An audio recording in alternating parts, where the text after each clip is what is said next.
Thanks for being here. Just a little bit about CAP, Colorado After-School Partnership.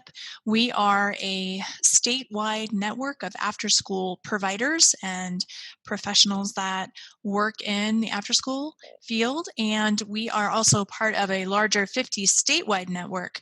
So essentially, we're a network of networks. But it helps us get access to wonderful resources that we're excited to share with all of you. Like everything we're presenting today came through the network. So thank you for being here today. And we work on policy and partnership, sustainability and quality in the after-school field. We do professional development. We currently have 5 different action teams that are working on some really wonderful goals to just raise up and support and improve the after-school profession. Today's guest presenters, we have Sabrina Gomez, who is a STEM education workforce leader with the STEM Next Opportunity Fund. And Sabrina is going to be talking about the Million Girls Moonshot initiative. You may have seen the recent press release about the MGM grant. And this is a statewide, national effort to increase STEM programming in our after-school field. We've got Kyle, who's going to be demonstrating some STEM resources on Mizzen by MOTT, which is a free app, pretty amazing, very powerful, and so excited for you all to see that. And then we've got Flores, who's going to talk about all of the resources shared today, not all of them, but highlight some of the resources shared today and talk about how to make them more inclusive. So I'm going to go ahead and start with Sabrina. Are you ready, Sabrina? You should be able to share your screen if you are ready. Okay, you know what? Maybe we'll go ahead and have Kyle present first.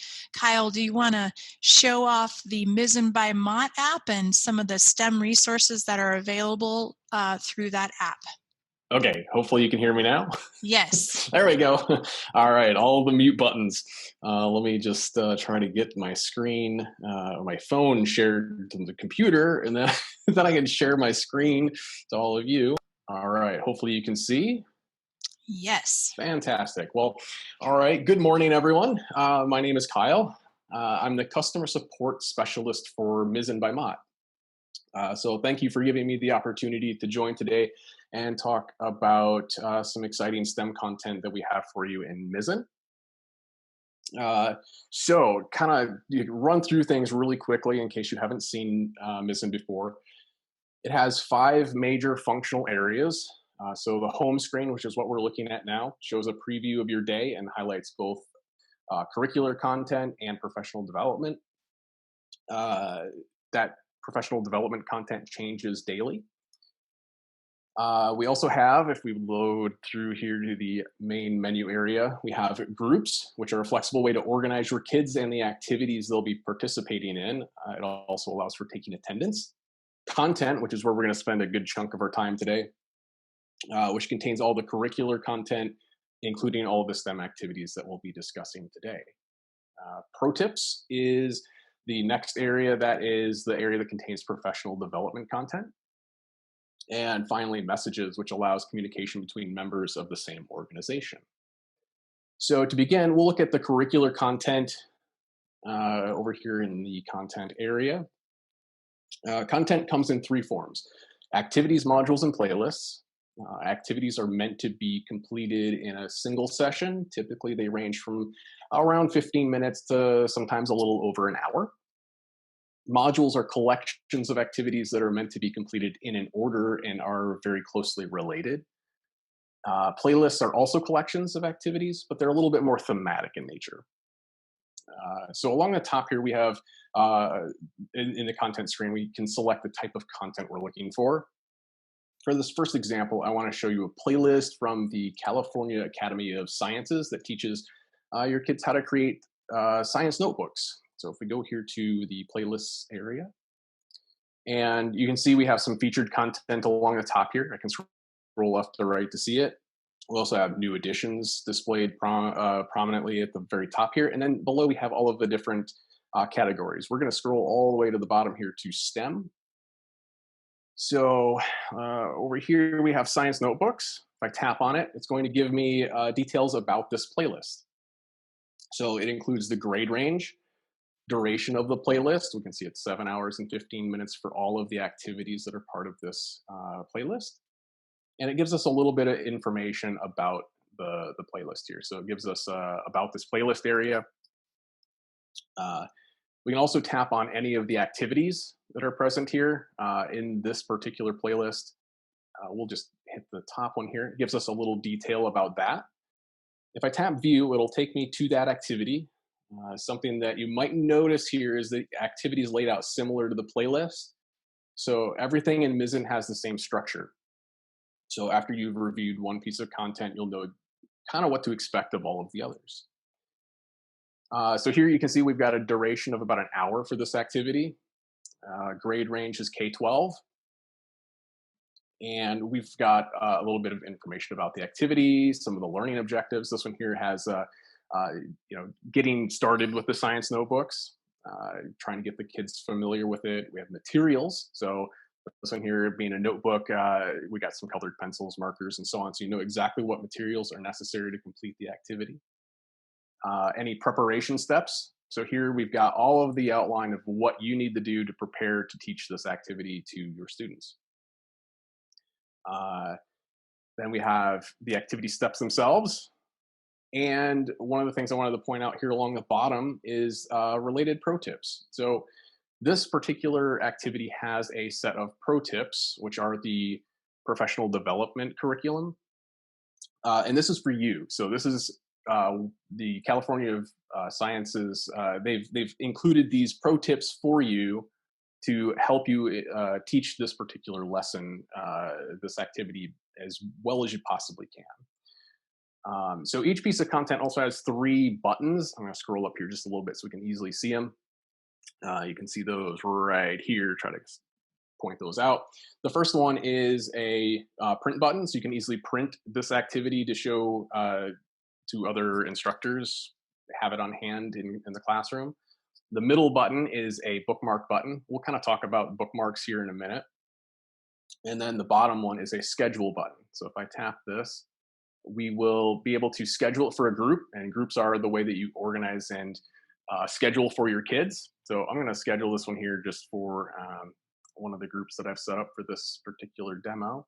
I'm going to schedule it for tomorrow, set that and save. And now that activity is scheduled for tomorrow. We'll kind of come back to that scheduling bit in just a minute. And so kind of next, we'll take a look at the bookmarks. So if we kind of go back here to content, we've got bookmarked down here along the bottom, right in here. We can see that we have some bookmarks already, the science notebooks one that we just looked at. And bookmarks are an easy way to locate content later. So maybe you want to save a piece of content to teach for multiple classes. And so you can do that very easily by bookmarking it, and you can locate it easily later. So here under modules, I have another piece of content bookmarked called Make It Move Invention Camp from Oregon Ask. This is an engineering module. Modules, again, are like playlists, but they're related, and so they should be completed in a specific order as each activity sort of builds on the last one. We can once again see the grade range and duration, and tapping on any of these activities. I happen to really like this engineering cars one, so we'll view that. And this one here is sort of like a derby car creation activity. So we get all of the same things. Again, this is going to make things easier for you because you're going to know exactly what the structure is for every activity. So we know what the learning objectives are, what the materials are needed for this, any preparation steps, and then it outlines in very clear detail the activity steps for this activity. So it's kind of like a derby car sort of setup here. It has them create the car and try to make them go fast, gravity driven, and then also try to go straight. So kids are kind of challenged with a couple of really interesting little tidbits there. So make it fast, make it straight. And then it kind of turns it into a little bit of a game at the end, which I really like. Wish these were kind of the activities that I was able to do when I was in school, but now you have this type of thing available for you and your kids. So I had previously mentioned that we kind of had some scheduled content. So if I go here and we go to groups, so groups has a couple of groups that I've created here just to kind of show a few things off. This is the group we're going to use here, this Math Kids one. And from here, you can see all of the basic information about this group. The times that it's going to meet, the days, Tuesday and Thursday, who the instructors are, any saved activities. I can take attendance. So if I want to say we've got 9 of the 10 kids present, we can save it and access the attendance results as well right here. The calendar is the thing that we're kind of looking for next. So if we go here to calendar, you can see that we've got a couple of scheduled activities down here in the bottom since we're at the end of the month. I'm just going to go to the day portion here so we can kind of see a little better. So I have a third activity sort of looking at here called What is Pi? So if we tap on that, it'll take me directly to the scheduled content. So if you've scheduled something, you can look at the calendar for the group and go directly to that content. So this activity teaches about the constant ratio pi, including discussion around circumference and diameter. And like all of the other activities, it contains everything you need to teach the activity to your kids in the same structure as all of the others. Kyle, I have a question for you. Yes, fire away. Does that calendar sync with other like calendars, like our work calendars, our Outlook calendars, our Google calendars? I've had a couple of requests for that. It does not currently do that. Is this something that you think would be useful? Yeah, I think so. I think so. Yeah. So what I'd love is, and I'm going to have some contact information that I'll mention at the end of this, and if you're going to send out some materials to everyone, I'll make sure to get that to you. So anyone here present today that wants to contact me and suggest, content that they'd really like, we're always looking for what people are interested content-wise. We're focusing here a little bit on the STEM side. We have about 350 activities that are STEM related. Wow. Always looking for more. We have a bunch in the pipeline. It's a process. We're hoping to have a whole lot more soon as well. But feature requests like the calendar syncing, I would love to hear from anyone. If they would like such a feature, how they use it. Kind of what the really big win for you is. Anything that you can tell me that's going to help me, better able to represent you within the Mizzen team. That's going to help me explain to the rest of the team how you're going to use it, why it's important. So include anything that you can that helps me lobby for you and any of the features that you want.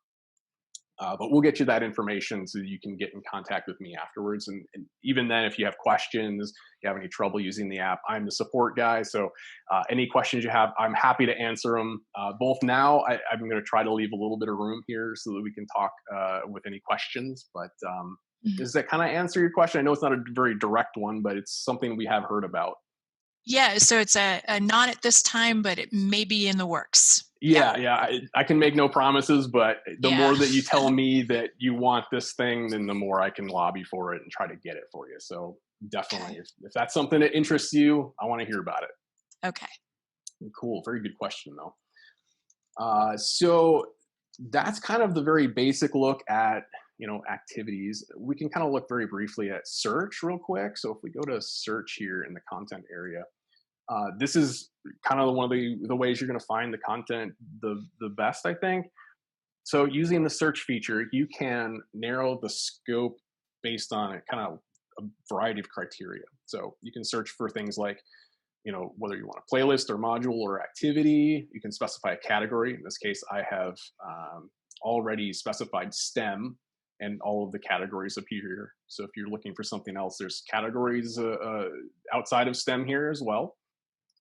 Tags, which help you kind of narrow things down. So, there's like coding, if you wanted to do computer programming type stuff, there's math, there's geometry, all kinds of Science is in there as well.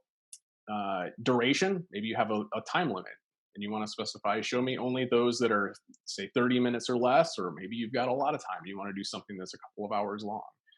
You can easily specify that. If you have a grade range requirement, you can specify that as well. Just drag the sliders and away you go there. If you have, one of the things I haven't discussed is reviews. You can leave a review for any piece of content. So if you've tried it and you really liked it, definitely add a review. It's really easy to do. It's on the main page of the item. There's a add a review button. Tapping that will allow you to give it a star rating and a word review. Anything that you've done to modify the activity to make it better for you. Your kids maybe enjoyed a certain variation of an activity. Anything like that would help other instructors, and it'll help us find more content that's similar or has the same ideas behind it. So definitely do that. And then we have finally publishers. So we have several publishers here, like NASA, California Academy of Sciences, like I've mentioned, Airway Science for Kids. There's a bunch of STEM content in here, and we're looking to add a whole lot more. So you can very easily locate any of that content by searching for the content here. If I just hit a perform search, you can see all of the STEM content here. I'll just hit the activities real quick. And we have all of this STEM content for you to use in your classroom. So I wish I could go through everything. Yeah. There's just a lot. It's great. It's a great presentation. Well, and you all have some deeper dives into the Mizzen by MOTT platform coming up over the next month that Cap will be sharing out. I know there's some quality discussions, and you've got some trainings available, some recorded trainings and things. Absolutely. Yeah, I'm just thinking, earlier I asked what the go-to websites for people, and Kyra, mentioned several that were STEM related, and I'm thinking, well, maybe Kyra, you could download this app and just do it all in one place. So it might just all be there. So I did wonder how many people have tried this app. Maybe just pop it in the chat box if you've tried this out. And again, if not, it's Mizzen by MOTT, and it is free. It is for the after school field. And you can download it at mizzen.org. Yep. Does anybody have any questions for Kyle? Let me see if I can load up the old chat here and take a look myself. Cool. Yeah. So, I know a lot of people maybe haven't used the app yet, or, it's something that they've had on their to-do list. Mm-hmm. If you have any questions along the way, feel free to get in touch with me. support@mizzen.org is how you can reach me. Again, I'll make sure Megan has that available for anything she wants to send out as well. And the app is free to after-school professionals, provided through support from the Charles Stewart Mott Foundation. So this is free to you. Please use it. Let us know what you think. And if there's anything we can add for you, just get in touch and let us know kind of what you're interested in. Excellent. Thank you, Kyle. Thank you for letting me join in today. Yeah. All right. I'll hit the stop sharing button here and onward to the next one. Yeah, so that's going to be Sabrina Gomez, who's going to talk about the MGM grant, Million Girls Moonshot. Hi, Sabrina. Hello. Thank you all for being so patient as I experienced some technical difficulties logging on, but we are here. I'm about to share my screen. Let's show as present. And we are ready to go. So as Megan mentioned earlier, so my name is Sabrina Gomez, and I am a STEM consultant with the STEM Next Opportunity Fund. And in my role, I'll be supporting all of the 50 state after-school networks as it relates to the Million Girls Moonshot. Me and a team, we will be designing and curating and providing technical assistance support to CAP and the other 49 states that are part of the Moonshot.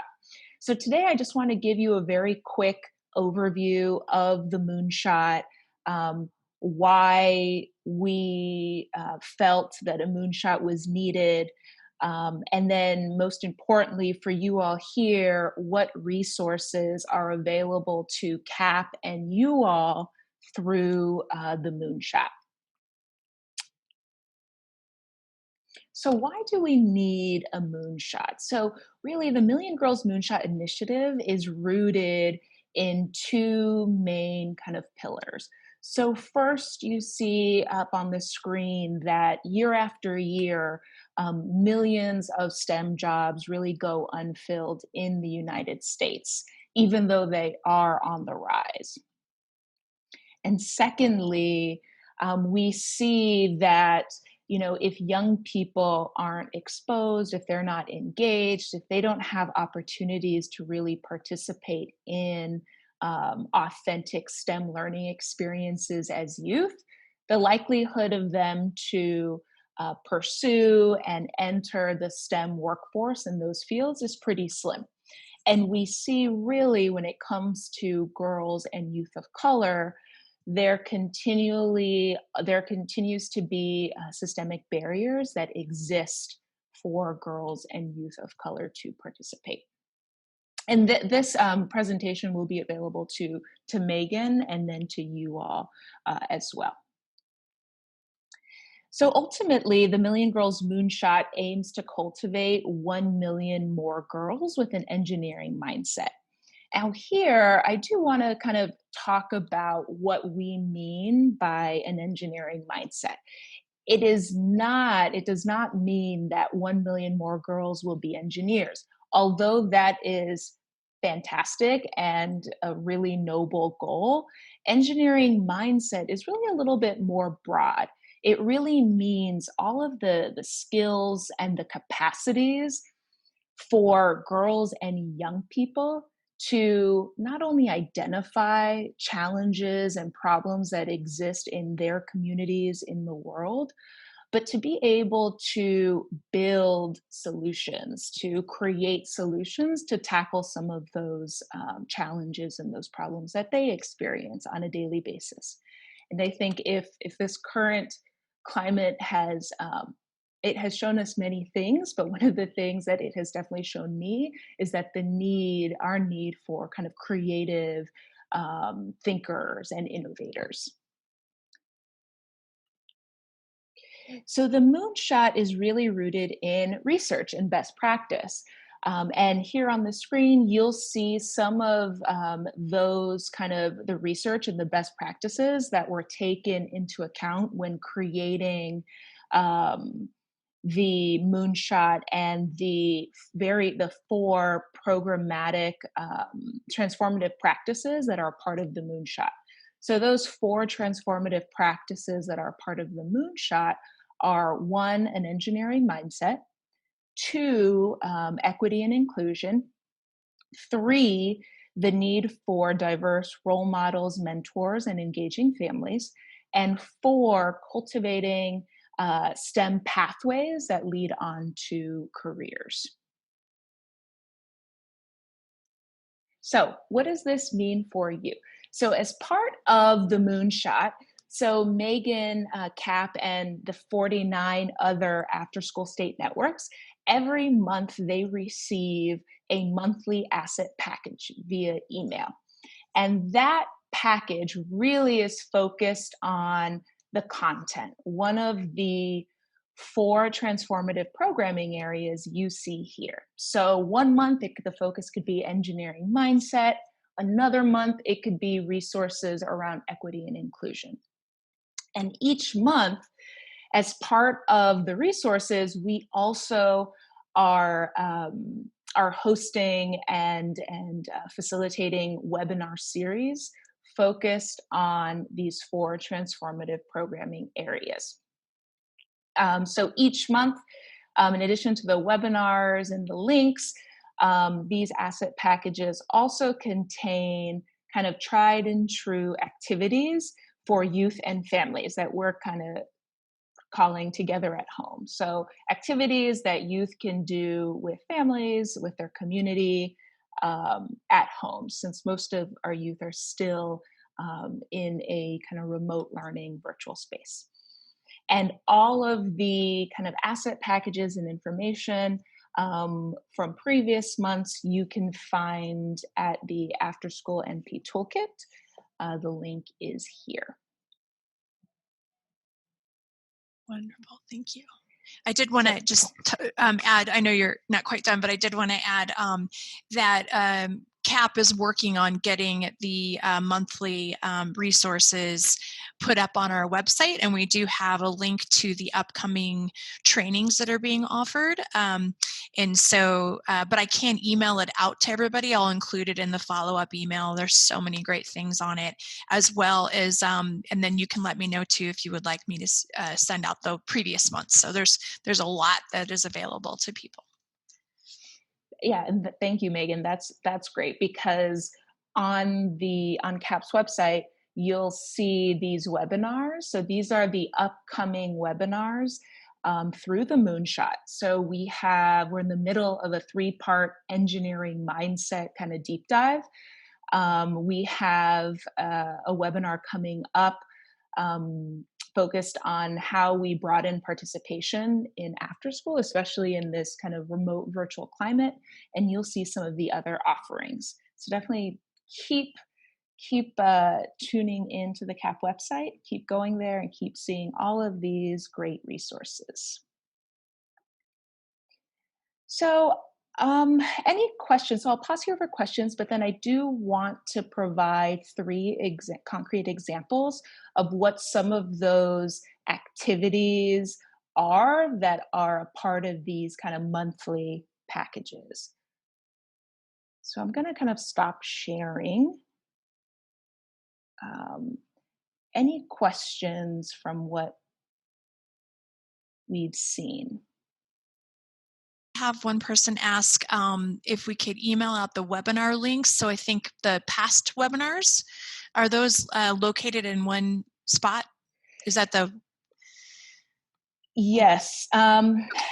So we are actually, so I'm going to actually drop them right now in the chat, because we are currently working to get them all on our STEM Next kind of Moonshot Toolkit site. Mm-hmm.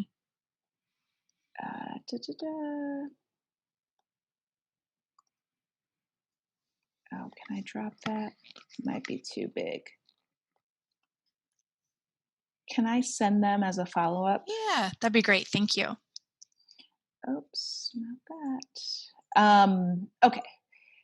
Yes, but short answer, yes, they will be. Great. You'll get them from Megan. Let me try to now. Let me stop sharing my video real quick. Other questions?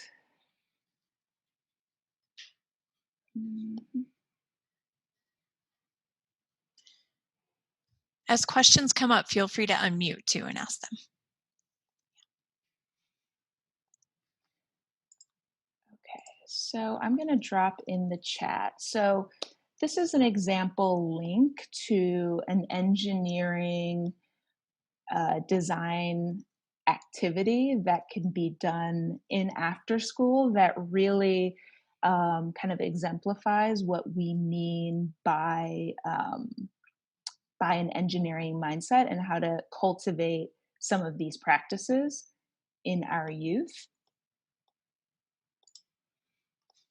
And then here is another kind of description, another link as well.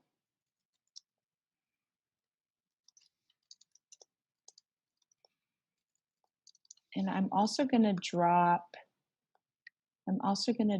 so the last link here, so this is the STEM Next Engineering Mindset Toolkit. So on this page, this is the page where this week we are working to upload all the previous webinars, their recordings, the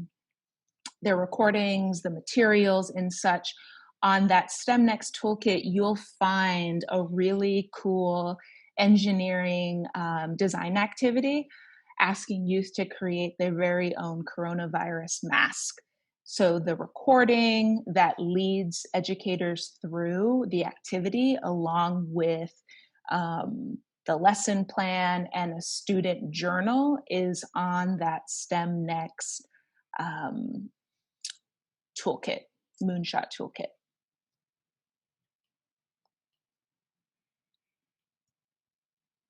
Oh, here I see it under design a coronavirus Yes. mask. Yes. Should I show it real quick so Yeah, people that'd be can? great. All right, here we go. Let's see. Oops. Okay. Is that working? Can you all see that? So this is the STEM Next website. Lots of great resources here. And here's the design a coronavirus mask. And there's specific guides for each of these to help guide the activity. Hope I'm not making anyone dizzy. So I'm clicking around in here. Yep. So this coronavirus mass activity that Megan is showing, so this was what participants engaged with in our webinar, the first part of that engineering webinar series last week. Mm-hmm. So if you want to participate in the next webinar, part 2, please make sure you kind of take a look at this and listen to the recording so you don't like skip a step. But it's, it's a really fantastic series. We have the former director of and creator of engineering is elementary curriculum, Dr. Christine Cunningham. She will be leading all of these engineering webinars. So we're really lucky to have her. And I'll also kind of connect this to Kyle's presentation. We are currently, STEM Next is currently working with Mizzen and the MOTT folks to put all of these activities on the Mizzen by MOTT site as well. Mm-hmm. So you'll begin to see a lot of kind of connections and so other ways to disseminate the activities and the tools widely. Wonderful. I also wanted to just remind people to join our join the CAP newsletter. It goes out about once a week, and we will share out future releases of materials from this initiative, and lots of great resources that come through that. And we have a STEM focused section on our website that's going to be expanding. So stay connected to us, y'all. All right. Any questions, anybody? Feel free to unmute. Thank you, Sabrina. No, thank you. Thank you all. Okay. Okay, so our final speaker is Ruben Flores. Hi, Ruben. Good morning. Good morning. All right. And Ruben's going to talk about how to make STEM more inclusive and things to think about as you're working on these activities that have been presented today or whatever you have in the works right now in your program, and just thinking about all the different youth and families that you serve. Thank you, Megan. Good morning, everyone, and thank you so much for the invitation to be able to participate in Coffee with CAP. As Megan said, my name is Ruben Flores. I am a 4-H specialist with CSU Extension. I've been in that position since mid-February. I have over 25 years of experience of working with underserved populations and would like to share with you some of my experiences that can be applied to make your programming more inclusive for the students that you're working with in the after-school programs and in the summer camps. One of the primary ways of building of creating inclusive spaces and creating inclusive programming is relationship building. It's a matter of spending time listening to the kids and listening to the community that you live in. When I was a school teacher, I mentioned I have over 25 years of experience of working with underserved populations, everything from working as a school teacher in inner city schools in San Antonio, Texas, to being the director of a community center on the north side of Greeley, to being a director of a community recreation center in North Dallas, which is a very, very affluent area. But interestingly enough, all the kids in the after school program and in the summer camp were from underserved populations, to working both in the public sector, mostly in the public sector, but then also in the private sector with JBS, the largest protein provider in the world, and working in community relations with them for a number of years, and being able to work in those different communities where they have beef and pork processing facilities. So drawing on that experience, relationship building is very, very important, and one of the first steps to show that you care. There's that adage of, I don't care how much you know until I know how much you care. For all intents and purposes, when you're working with underserved populations, they don't really care where you went to college, how many degrees you may have. They want to know that you care about them. And by listening to them and spending time in their community, that shows that you care, and that goes to building those relationships. I think back to some of the experiences I was sharing with Megan as we were talking about this opportunity, and being a teacher in an inner city school, and talking about the 4 food groups and the importance of the food pyramid, and having a healthy diet, because I was a health and a physical education teacher at this local elementary school.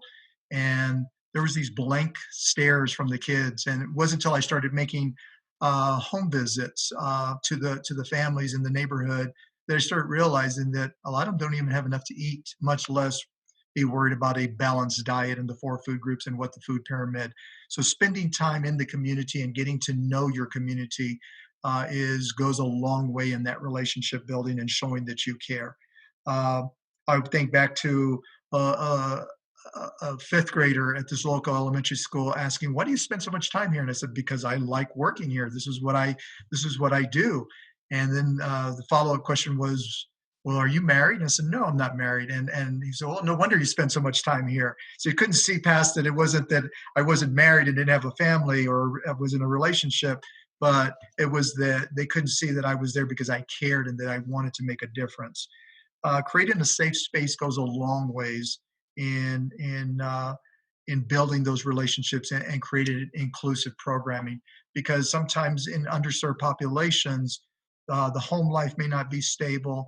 If a child wants to stay at school and is interested in the after school program, it could be because they don't want to go home. They may be afraid of going home to an empty house.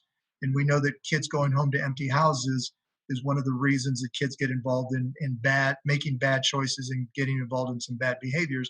That's why after school programs are so important.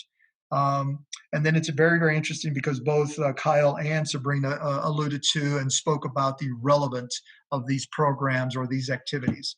And in creating inclusive spaces, it has to be relative. It has to be relevant to those children from underserved populations. It has to be their lived experiences. Again, I was sharing with Megan, for example, in STEM activities, if you're looking at the science part, and let's say, for example, you're talking about yeast and how this little ingredient will make bread rise. And if you don't add it to other breads like pita bread or naan, why doesn't it rise? Well, if the kids don't know what naan is, or they've never eaten a pita pocket, it may not make a whole lot of sense to them because it's not relevant to them. But if you say, your mom doesn't add yeast to tortillas, to the masa, the dough, when she's making tortillas, so that's why it doesn't rise. So that now you're taking this science concept and make it very relevant to them because that's part of their daily life. So that's an example of making something relevant to them because it's part of their lived experience, and yet you're still teaching science, right? Looking at another example, Kyle mentioned, building the cars, right? Engineering. It's a great skill to have because it crosses over into so many different subject areas. And he mentioned derby cars. Well, again, working with underserved populations, they may not understand what a derby car is. And so I think back to a grant that a police officer and I wrote when I was a director of a community center in North Greeley. And he had been able to acquire a car that was a police car that was going to be retired and sent to auction, and get that and turn it into a lowrider police car. So on the north side of Greeley, if you're familiar with the north side of Greeley, a lot of gang activity, a lot of drugs, a lot of poverty. and just a very, very rough place in some instances. The story goes that that community center that I was a director at years ago, when the police officers would drive by, the kids would throw dirt clods at it and then run off because they didn't have that trust. They didn't have a relationship with the police. Joe Melendez, the police officer that I'm speaking of, retired a sergeant. He took it upon himself, like I said, to get that car converted through donations through a private foundation, donated into a lowrider police car. And now the kids would flock to him when he would come to the community center in that car, or when it was showcased in a local parade, or when he went to the school to partner with the community resource officer to build those relationships. So one of the activities that we did was we took that concept of lowrider cars, because again, it's relevant. It's a lived experience with the underserved population there in North Greeley. And we had a contest where we used the grant funding and we purchased model cars through the local Hobby Lobby and Michael's stores in Greeley. The kids converted them into lowrider police cars. And then we tied that into the local Cinco de Mayo car show, and it got so much positive publicity that it was featured in the local paper. So there's a concept of creating derby cars using that, what Sabrina was talking about, taking that engineering mindset and creating that mindset of, I can solve this problem that's relevant to my community, but applying that to other areas. And then, like I said, being able to take a standard model car of a police cruiser, but then have it lowered. Well, how did they do that? They had to think that through on how to work with the chassis and the axle, et cetera. And then part of the grant money purchased lowrider, the wheels and the tires so that the car sat lower. And then the paint job that some of the kids did it on was phenomenal, because again, it was relevant to them and they understood what they were doing. And they were competing for a trophy, right? It wasn't like they were competing for monetary prizes. They were competing for trophies, but we had different age divisions, and then we had different categories for those students that were experienced with model building and those that were novice or beginners. So those are some concrete examples of creating and some tips on creating a space where kids will feel included. And whether you're teaching STEM or you're doing some arts and craft activity, it can make it very, very welcoming to them, and then a way of increasing your numbers in your after-school programming. Mm-hmm. Thank you. I'm just reflecting on the conversation you and I had yesterday about the creating a mask pack, which is one of the activities we talked about today, Sabrina mentioned. And I said, well, couldn't you just use like a flag from the country of the, where the youth was from? And you pointed out you have to be careful because in some countries you can't use the flag for anything but a flag. And Exactly. So it's actually offensive to turn it into something else. So that was really, and every call I have with you, I learned something. So thank you. Sabrina said, this is an excellent example of where an engineering design activity where students with practice many of the critical features of an engineering mindset, engineering design process, teamwork, failure. Sabrina, can you unmute and say that in a more eloquent way? Yeah, sorry about that. I was just like quickly typing, but there are 10 critical features of an engineering mindset that you'll find on that STEM Next Toolkit webpage.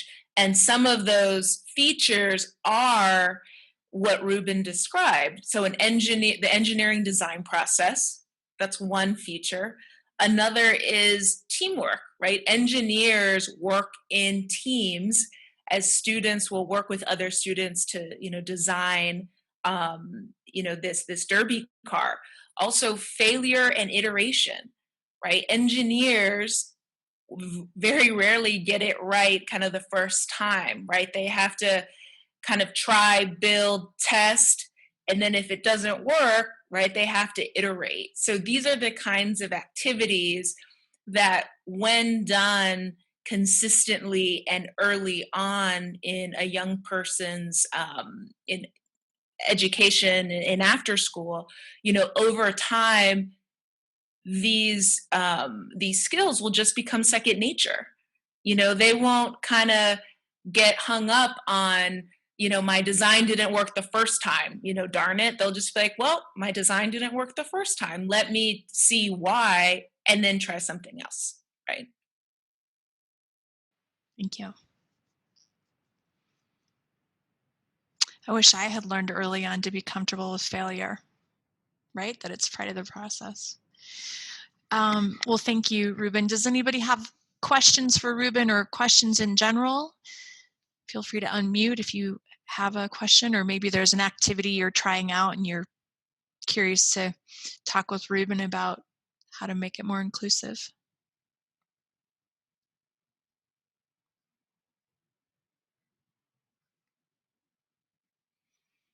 Okay. All right, well then we will go ahead and wrap up this coffee with Cap. Let's see here. There we go. From the current slide, can everybody see that okay? Let's see. There we go. Well, I did want to say thank you everyone for joining us today. And again, thank you to our speakers and our presenters today. Our next Coffee with Cap is October 13th at 10 a.m. They are every other Tuesday at 10 a.m.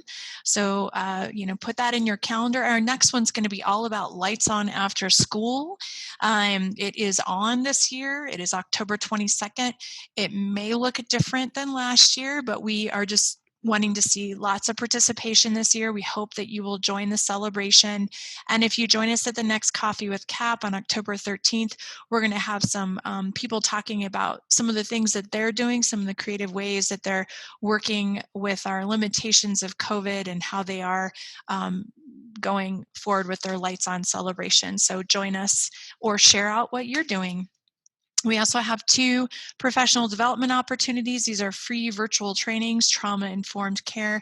It should say trauma-informed practice, actually. And if you attend those trainings, you will learn about what the difference is. There is a difference between the 2. October 27th and 29th, I will email out links for registration for all of these upcoming events. And also, Colorado After School Partnership is here for you. We are, our purpose is to serve the after school population and the field and the professionals. And if you have ideas or suggestions, my email is there, megan@coloradoafterschoolpartnership.org.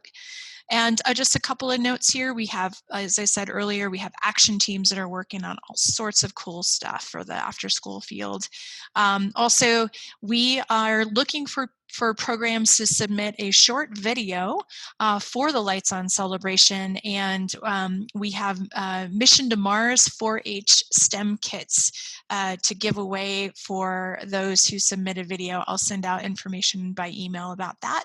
But we're just looking for people to record either activities that you're doing in your after school program, or maybe a family or a youth talking about why after school is important to them. And we're going to put it together into one video. We also have a map project on our website where it shows all the after-school programs across Colorado. So check that out and see if your program is on there. And if not, let me know. And then, of course, join the CAP email list. All right, that concludes our session today. Thank you so much. I hope everyone has a really, really nice day.